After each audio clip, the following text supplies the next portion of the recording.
aula ainda sobre a era Vargas, né? Nós estávamos falando na nossa última aula sobre o governo provisório do Vargas, que vai de 1930 a 34, recebe esse nome porque é aquele período de transição do fim da República Café com Leite. O Vargas fica ali para poder tentar acalmar a situação. O Vargas vai ter que lidar com muitos opositores políticos, principalmente os cafeicultores paulistas, né? Ele vai ter que criar o Conselho Nacional do Café para poder sanar a crise do café brasileiro, que era o principal produto exportador do Brasil. Ele também vai ter que se aliar com os tenentes, tentar buscar maneiras para esses tenentes estarem governando. Vai ter a questão dos operariados, com a criação das leis trabalhistas, né? O Ministério do Trabalho, da Indústria, do Comércio. E o ponto principal que a gente estava fechando a nossa aula na semana passada, a gente falou um pouquinho sobre a questão dos interventores. Quando o Vargas chega ao poder durante o governo provisório, ele vai tirar, vamos dizer assim, acabar com a oposição política ao seu governo. Com isso, meus amores, ele vai destituir os governadores de cada estado. E ele vai nomear o quê? Interventores. Quem são esses interventores? São pessoas que apoiaram o Vargas durante a Revolução de 1930. A apostila traz na página 18 uma definição sobre quem são esses interventores. Eram nomeados para a administração dos estados em um cargo semelhante ao que conhecemos atualmente como governador. Entretanto, eles não eram eleitos pela população. Eles eram homens de confiança do governo federal. Então, essa é a diferença. Os governadores eram eleitos pelo povo daquele estado. Os interventores eram colocados pelo governo federal para ser como se fossem seus espiões para ver o que cada estado estava fazendo. O principal estado que vai se rebelar contra o Getúlio Vargas vai ser São Paulo, vai ser os paulistas. Os paulistas, em 1932, vão fazer um movimento chamado Revolução Constitucionalista de 1932. E esse processo vai ser muito duro. Por quê? Porque vai ser uma luta armada do estado de São Paulo contra as imposições do governo federal. Por que começa essa disputa? Essa disputa começa justamente quando Vargas manda como interventor do estado de São Paulo não paulista. Olha o que ele fala aqui pra gente na página 19.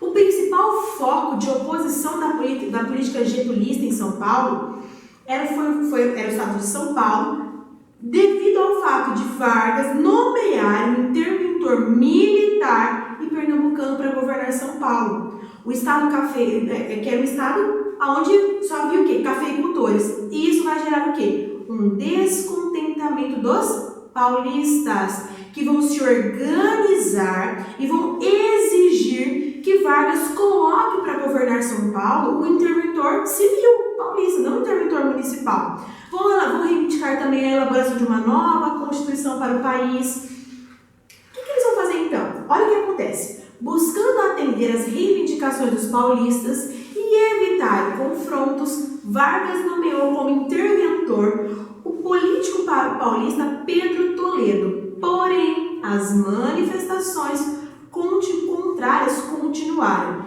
Em 9 de julho de 1932, transformaram-se numa luta armada contra o governo. Então, aqui na página 19, ele vai falar para vocês um pouquinho aqui sobre o que foi essa Revolução Constitucionalista, né? Os paulistas querendo maior participação, né? Não acreditavam que o Vargas era o presidente correto. Por quê? Porque ele não foi eleito, ele sobe ali por meio de um golpe.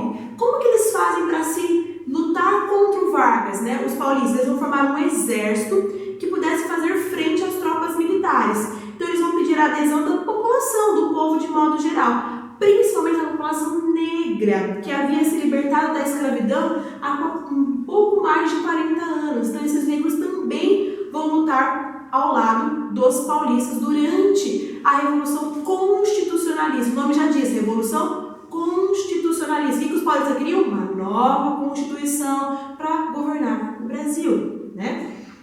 O governo de Vargas prometia conquistas e direitos aos trabalhadores brasileiros.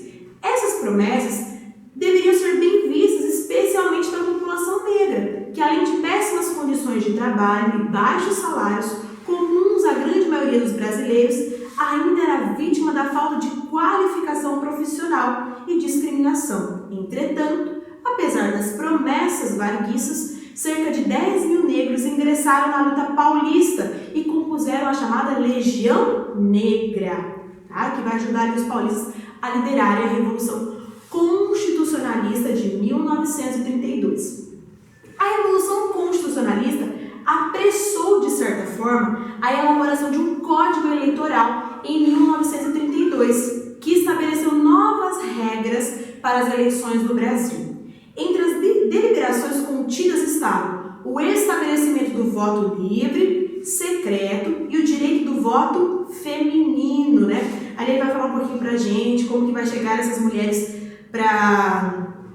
as mulheres começam a votar no Brasil. Ele vai falar que o estado do Rio Grande do Norte, na página 20 de vocês, amores, foi o primeiro a liderar esse movimento. Ali ele traz a imagem da Berta Lutz, que foi um dos grandes nomes na luta pela participação das mulheres na política brasileira. A Revolução Constitucionalista, né, para a gente terminar de certa forma falar um pouquinho sobre ela foi reprimida pelo governo federal. Né? Os paulistas perderam essa batalha.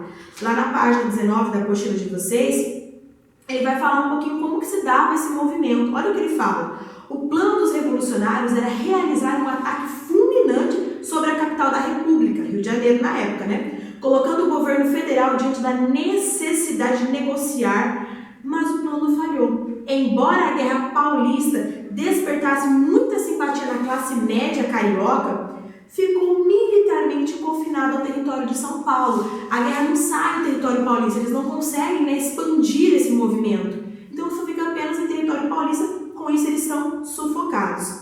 Os revolucionários tentaram suprimir suas notórias deficiências em armamentos e munições, utilizando os recursos do Parque Industrial Paulista, mas a superioridade militar dos governistas era evidente.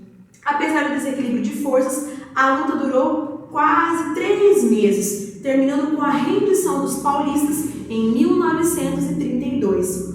O movimento trouxe consequências importantes. Embora vitorioso, o governo percebeu mais claramente a impossibilidade de ignorar a elite paulista. O que o governo de Vargas percebe nesse período aqui? Ele percebe o seguinte: eu não posso ignorar os paulistas, eles são importantes, eles vão à frente, eles querem lutar.